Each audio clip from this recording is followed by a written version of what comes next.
like some planes. All we do is elevate to the ceiling, elevate to the ceiling, elevate to the ceiling, elevate to the ceiling, elevate to the ceiling, elevate to the ceiling, elevate to the ceiling, elevate.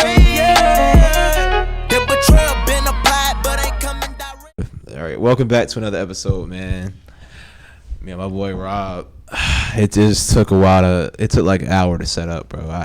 Shit was crazy. Last episode, it was real smooth. I had everything set up. I mean, I just plugged in the microphones and we got straight to business. Today, one of the audio softwares I use, it just did not want to work at all whatsoever.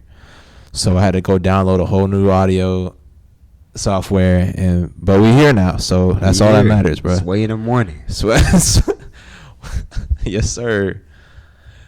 But that's my boy Rob. You feel me, bro? I appreciate you being on the show, bro. So, No problem. Tell him a little about yourself, bro. Tell him. What's up? You know, I'm Rob. Most of the people that go to Spring Valley probably know me, the one and only. Let me chill. But I had to come up here with my boy Paul. He had his little podcast going on, so I got to support. For sure. But so you're going to USC, right?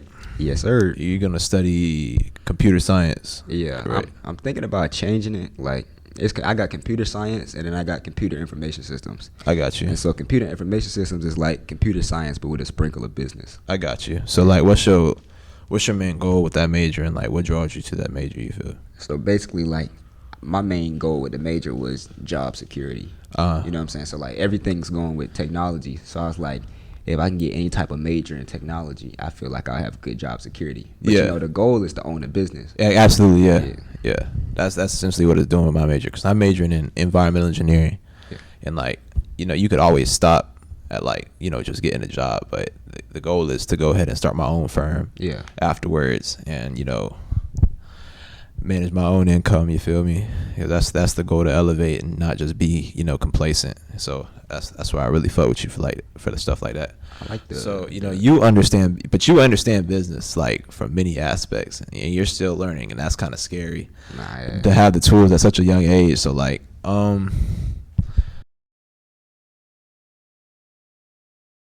it's like, tell me about that. So like, one day I was just in the garage with my dad, and I was like, I'm trying to start some type of business. Like, it doesn't matter what it is, just something. So like, I don't know. I really don't remember how it went, but I thought about like shining shoes. I don't know where that came from. I was just like, let me just shine shoes. So we came up with a business name. We came up with the business model. It wasn't really a model at that time. It was just kind of like, this is what we're going to do. This is how we about to do it. And then I got my first gig. I think my first gig was at Black Expo. And I don't know how my mom got that, but I was at Black Expo, got to meet a lot of people, you know, market myself, like get out there a little bit. Then that's how I met Mayor Benjamin. And then once I got through him, like, I started, you know, networking and stuff like that as a kid. Yeah. And it really opened my eyes to like, it's not really about what you know, but who you know. Facts. Yeah. So once I got, you know, myself marketed, since I was a kid, I used to, you know, finesse a little extra cash off people, you know, because they'll give me big tips. Like, I was at this, I did an event for a funeral home directory. Yeah. And so it was So it was a white guy, and I finished shining his shoes, and he was like, you know, young man, I'm not used to seeing kids work like you. And I was like, yes, sir, blah, blah, blah. You know, talked him up. Yeah. Wrote me a check for $800 right off the bat. Shoot. So I was like, that's crazy. So that's my intro to business. Yeah, I feel you. Yeah, it's definitely not getting quick change like that no more. No, it's not that easy. They be seeing me, they be like, But yeah, so like, you know, you obviously did that as a kid. Like, what would you hope for your kids if you have children? Like, what would you hope for them, like, as far as like their business endeavors, if they had any, or what would be your advice to them? Like, it's so crazy now, cause like, I think so far ahead in the future, I literally think about the kids that I don't have and like trying to provide for them. Yeah. So like, my goal is to get to a point where if they want to go into some type of business endeavor, like, I can support them in that. And you want to fund them. Yeah. I like that. Yeah. I like that. You know, my parents now, I love my dad, my pops, but like, if I wanted to fucking do something like, and I needed like $100,000 loan, I mean, we're not really in a position to do that. Yeah. But, you know, I want to get to the point if my child has a business idea or whatever, like, I can pursue that with them, like, financially. To, Exactly. You know, what I know and stuff like that. Yeah, bro. Because it's like, I don't want to have, like, I want to be in a position where I could give my child life on a silver platter, but I want them to be able to work for it too. Yeah. And for them to take money and turn it into more money. Yeah. And that's the biggest goal, really, because I'm still trying to figure out how to do that myself. If I can get that doing that from a small age, like, bro, tons of wealth gonna grow, not only in, like, in my household, but like in the community, and that junk's just crazy.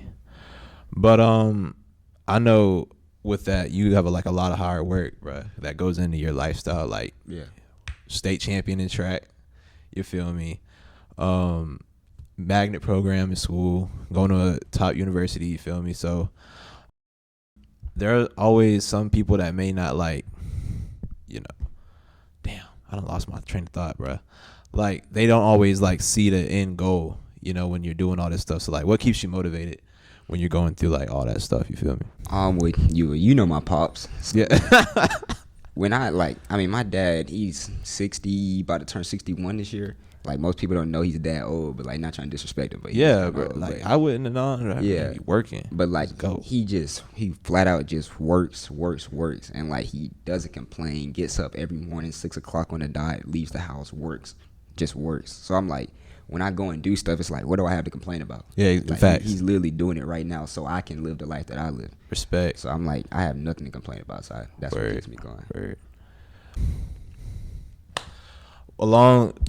Along with the hard work and everything, a big part of business is branding. So, like, when you do, like, intend to make a brand, like, what are the biggest things to consider when building your own brand and making yourself marketable to people and other businesses and investors?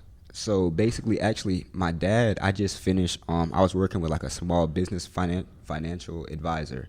And for the longest time, you know, my dad's been wanting to expand the business, like, get a commercial location and stuff like that. Facts. So for about 3 months, I was working with him on building, like, a business portfolio and a business plan. And, like, it was so much that I was learning along the way. Yeah. Like, you know, learning how to do, like, 5-year projection models and stuff like that. And so when it comes to, like, marketability, for one, like, I've come to realize, like, having a decent logo, like, it might sound It's the cliche, truth, though. but, like, having a logo that just catches somebody's attention, because the biggest part about marketing is just you have to catch somebody's attention. It's that first glance. It's really that first glance that, like, if you go in a grocery store and you see a cereal box and you're like, oh shit, that looks ugly, you're not gonna buy it. Yeah, facts. So it's just that first glance. So having a clean logo, like something like Pops, you know, whatever floats your boat. Yeah. Having that, and then 2, having a when it comes to, like, let's say Instagram, having a consistent feed. Like, I'm not really big on Instagram. I want to get bigger because it's actually one of the biggest ways to market yourself. It like, is through social media. Yeah. So I feel you. And you know, like, a lot of skills, though. Like, you work on a car, you know what I'm saying? Do a lot of work on the house, computer programming, you feel me? So, like, you got a lot of skills that, you know, that are, like, assets to people when they're trying to, you know, build their own business, build their own brand. So you learned that pretty much all on your own, correct? Well, with the help of your dad. Yeah. But, like, most of it was self-motivated, would you say? Yeah. Yeah. So, how do you feel like skills like that can be implemented better into the school system? And then how do you feel like that would potentially grow the school system and, like, better it, especially in South Carolina? I don't know if you know, but I have a big problem with school, bro. Yeah. It's just ridiculous. But it's the fact that you got kids going to school for 7-8 hours a day, right? Yeah. And it's like, you get to a certain level in English class, right? Let's just take English, for example. I'm taking English 1, like, that's cool. I'm learning how to formulate my paragraphs. I'm learning how to, you know, be a better writer, like, use higher level language, stuff like that. Yeah, for sure. Then you get to English 2, and I'm writing the same paragraphs just with more commas in the right place. Yeah. And then I'm reading slightly harder books. And then you get to English 3, you're writing the same paragraphs and just reading slightly harder books. And then you get to English 4, and it's like, damn, I'm still doing the same shit. So it's like, I took 4 years of a class to do the same thing. But then you could be teaching kids about financial literacy and stuff like that. But then you choose to teach them stuff like, when am I going to use a quadratic formula if I'm not trying to go into that certain field? Yeah. So it's just like, I feel like, because, you know, being in the magnet program, Yeah. They didn't give us a lot of options with our schedule. Facts, they didn't. It was just kind of forced you in there, and that's what you got to take. And you had to take your schedule around the magnet classes. Mm-hmm. So I mean, I was always interested. I really wanted to take it wasn't a photography class. It was the filmmaking class. Yeah. I really wanted to get in that, and then I wanted to get an automotive tech too, but I couldn't get an automotive tech because of my schedule. Same. Yeah. So I feel like they should add more classes that give real world value rather than just adding classes because the state, like, I know they have to add classes because of the curriculum, but the curriculum needs to change so they can add those classes that give kids those skills to market themselves. Because you're coming out of high school and not everybody wants to go straight into college. So then it's like, what did I learn in high school that's really going to make myself marketable? Yeah. So, like, all right, let me give you this then. All right, so your kid has the option to be in the magnet program. Like, do you push them to be in it? Fuck no. Hell no. You sure? Now, okay, it depends, right? It depends on what the magnet program is giving my child. I got you. Because, like, at Ridgeview, I think they ended with, like, an associate's or something like that. Yeah. But then at Valley, it was just like, good job, you did a fucking magnet program. That's, oh my God. Yeah, I feel the same way. Like, I wouldn't throw them into it unless I knew exactly what was going on. Like, it's cool. Like, I was appreciative of Discovery or whatever, you know. I took a lot of APs. It got my GPA high. It got me into college. Cool, whatever. But, like, now that I'm into college, I still got to pay, you know, $28,000 of tuition. You feel me? I'm not even, and half of those credits of the APs don't even, like, count, you know? So it's like, you want to go into, like, push a program for your kid that's going to prepare them for, like, the real world and not just one specific thing like college. You know what I'm saying? Like, yeah. Because that same thing happened to me. I wanted to take an engineering class or take all the engineering classes, really. Yeah. But I had no space in my schedule because it, like, controls. So, like, giving your child, like, more free will to really, you know, do what they want to do. It's just, because I feel like they wait, like, okay, so college, like, you get to structure your schedule because that's what you're majoring in. Yeah. But then I feel like high school should be a chance, like, you start to let kids, because, you know, you're in middle school and then you got to go to lunch and you still got to walk in a single file line. Yeah. So I'm like, you know, the high school is like, at that point you're starting to get a little freedom, like, you can walk in the hallways, blah blah blah, you can get to class. If you want to be late, you can be late. If not, you know, go to C148, whatever. Yeah. So I feel like you should start giving kids a chance to branch off into what they want to learn. Like, the first 2 years of high school, you know, taking those required classes, that's cool. But then the last 2 years, like, I feel like you're mature enough to kind of, you want to branch off and see if this is right for you or this is right for you. Because then now the next step is college. And then it's like, if it's not right for you, you spent the money. It's like, damn. Facts. Now you got to switch major. Yeah. You know we fly like some planes. All we do is elevate to the ceiling. Damn, I forgot what we was talking about. We was talking about what, magnets? Yeah. Okay. All right. Cool. So a big part of the school system is that it's very political, though. So, like, you, who did you say you friends with Biden, right? I've met him a couple of times.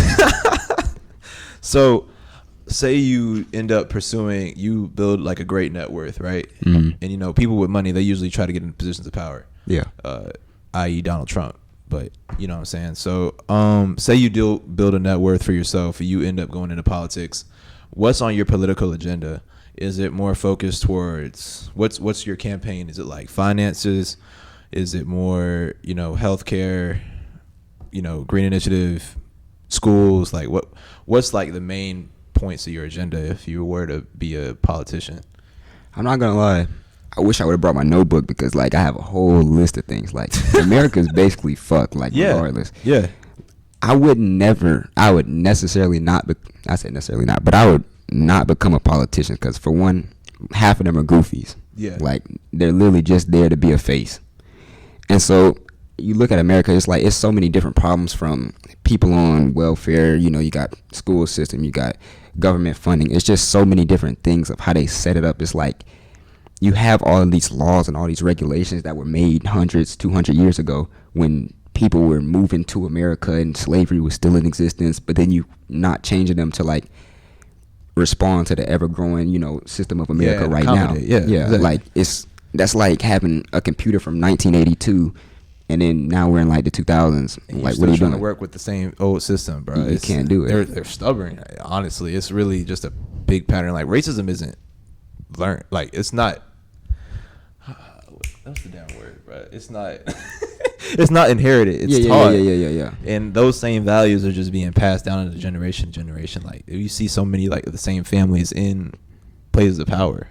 Yeah, I'm not gonna say I gave up on like the world being like racist free. Yeah. But I kind of get, because it's like you can change laws, you can do everything, but you can't change people. Yeah. At the end of the day, you can't change people. That's something people are gonna have to accept. Like I don't think you're never gonna get rid of racism. It's just now that it's here, it's like somebody grows up, their parents teach it to them, they teach it to their kids. Yeah, that's all it is.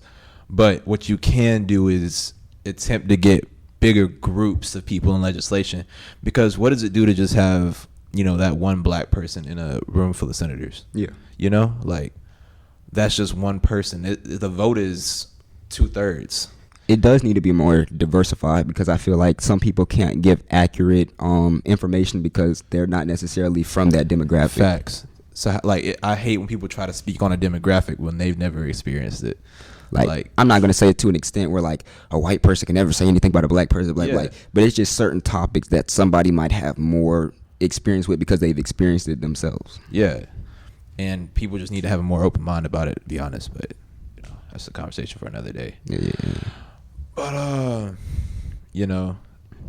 the topic of race, how has race or racial issues been come up in your personal life? Like, what personal experiences or conflicts have you had when it came down to race, or your career?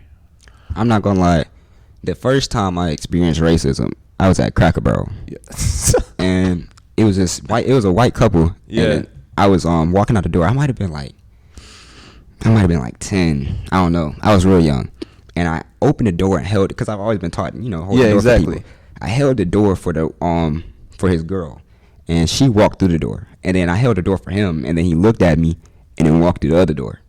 And at the time as a kid, I was just like, damn, what the fuck? Like, it's kind of weird. But I was like, all right, didn't really know that. Yeah, bro. Like, as you get older, you start to peep certain stuff. You're like, dang, bro, I was like, fucked. I was really racist. I was like, just trying to hold the door for it. Like, Exactly. That's crazy. And so then as I got older, you start to, you realize more things. And it's just like, you have this, like, I've never been straight out just called like the N-word or something like that. Yeah. But like, it's just little subtle stuff that you're like, damn. Yeah, exactly. Like, there's undertones. Like, now I got like one of my coworkers, they got called the N-word like straight up in the middle of the store. Like, the dude, she was actually helping the dude's wife with something, and she was like, "Ma'am, I don't know where this is." And then the dude walks up. She was like, "Of course you don't. You're just a." And she said, That's like, and just walked out. I was like, bro, there's no way. Like, you just can't like let that slide. Like, that's. But I mean, it's the sad truth of our country and our world. So it's it's certain steps we got to take to change it. Really. No, I'm not gonna cap to you. I've experienced a lot of racism, and it hasn't really been from white people.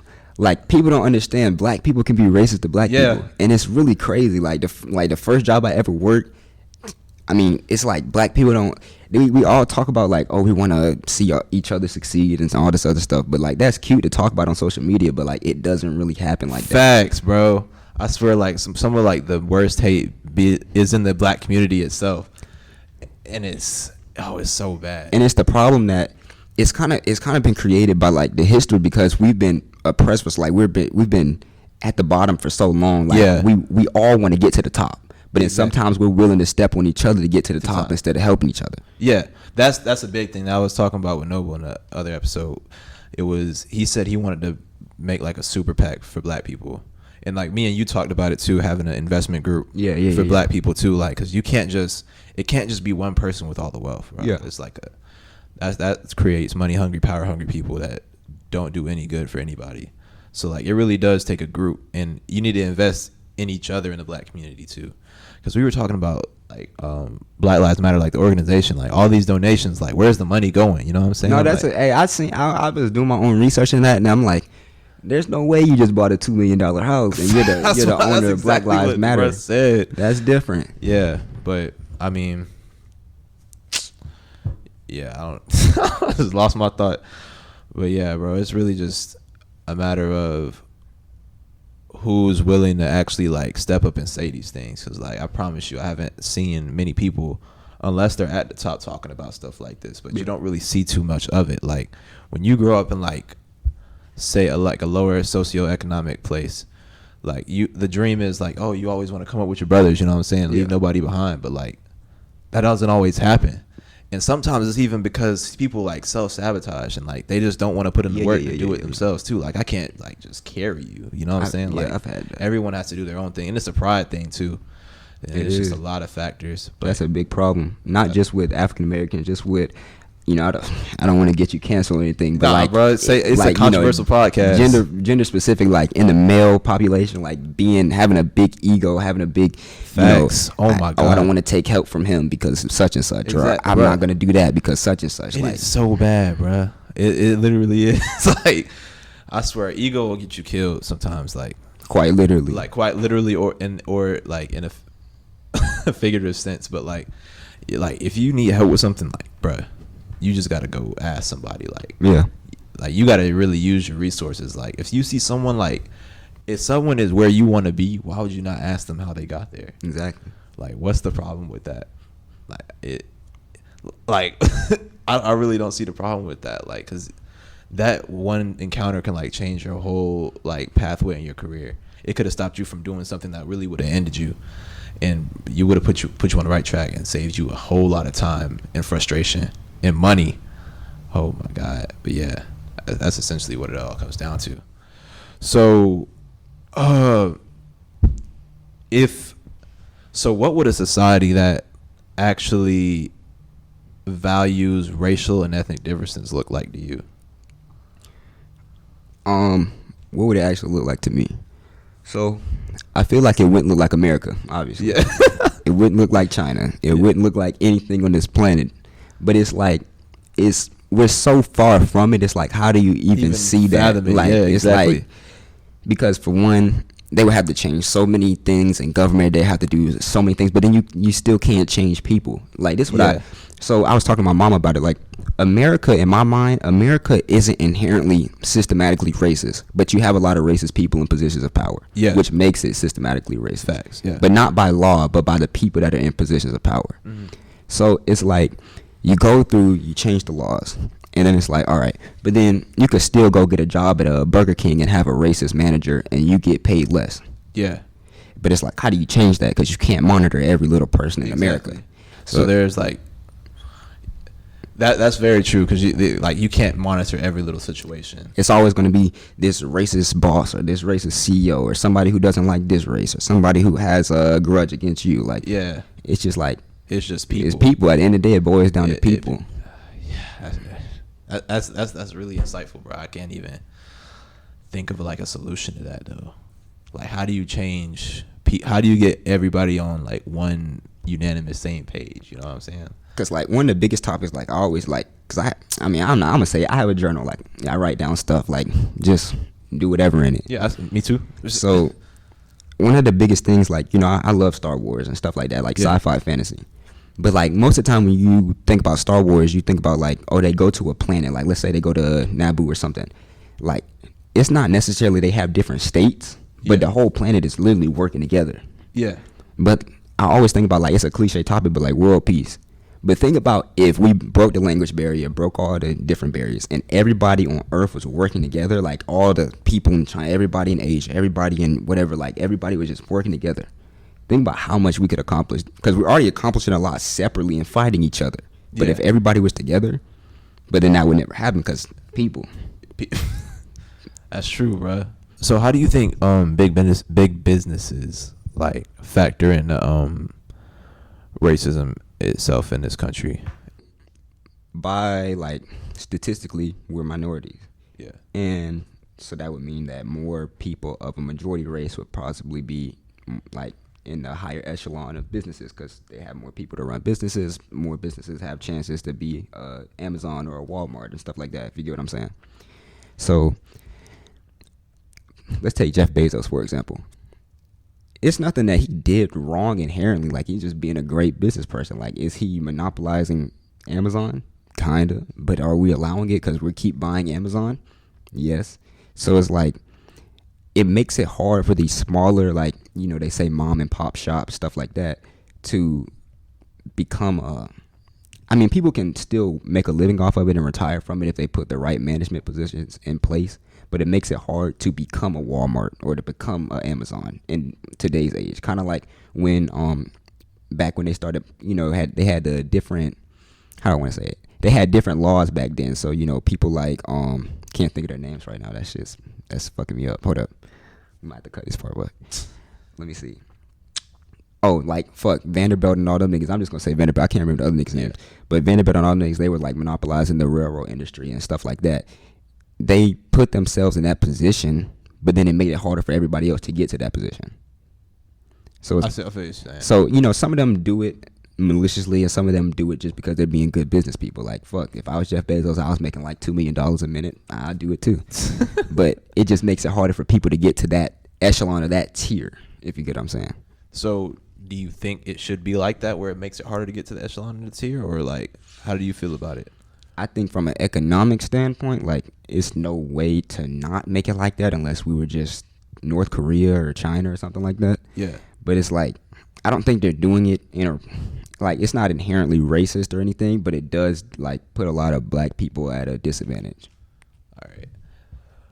I personally feel like, I mean, he's being a good businessman too, but like, you brought up the mom and pop shops. I think like some people actually like value like the I don't know, the sides of the business. I know, you know, what you mean. and he's saying like it makes it more of like a personal experience. So Yeah. I think it's good to have, you know, that experience versus, you know, the Amazons. Yeah. Because I think those are two different things. Like one is like for like convenience, low price. You know what I'm saying? One is for like a shopping experience kind of thing. Yeah, So I I feel feel like you.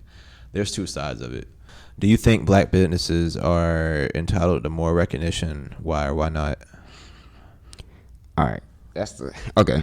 So that's one of the problems I have is with, you know, I'm not trying to start anything, but us as black people, we feel like we're entitled to more than we should. I feel like that too.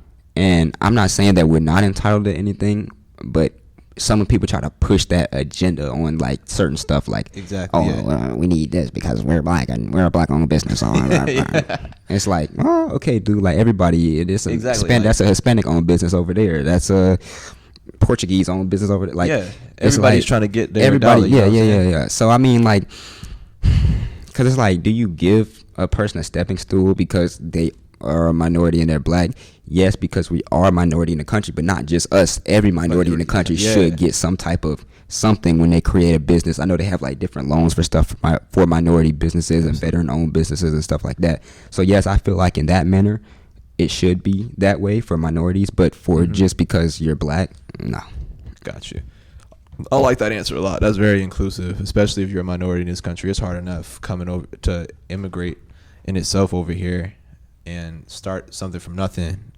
And that if we can really push for like all minorities to get that, you know, that fresh that start, and everybody has to, it's equal because everyone has to have good business principles though. Yeah. That's really when it comes down to if your business is going to be successful or not because of, you know, this, that, and the third. It's really good business principles. So, I mean, yeah, that's how I really feel about it.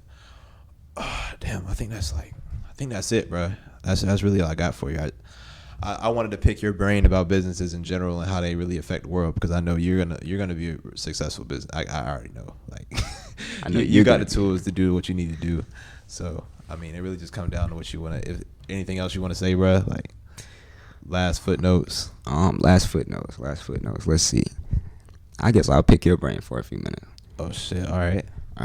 We're interviewing Paul on his podcast. Okay. So, you know, you asked me about business, and a lot of people don't know what goes into planning an event. Oh hell. And so, I mean, I'm gonna bring it up, but a lot of people don't know like all the aspects that go into planning something and organizing a big, you know, event. You know, the financial side, the getting people to attend, everything, like all the stuff going to a combination of everything. Yeah. And I just want to applaud you for doing that. Like, I want from friend to friend, I want you to know, like, I fuck with what you were doing. You know what I'm saying? I appreciate that, bro. And it was actually a very good business move, like I told you. But like, you know, some stuff just some shit just don't work out. But it was definitely a learning experience, though. Yeah.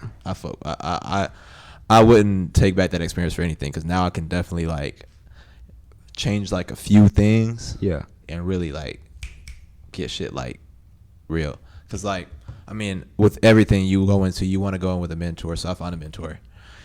He does like more adult events. So I mean, I try to kind of model my stuff after him. Yeah. But like, you know, I went on Fiverr, found like the people to make the posters, learned about Instagram and Facebook and how you can market on there.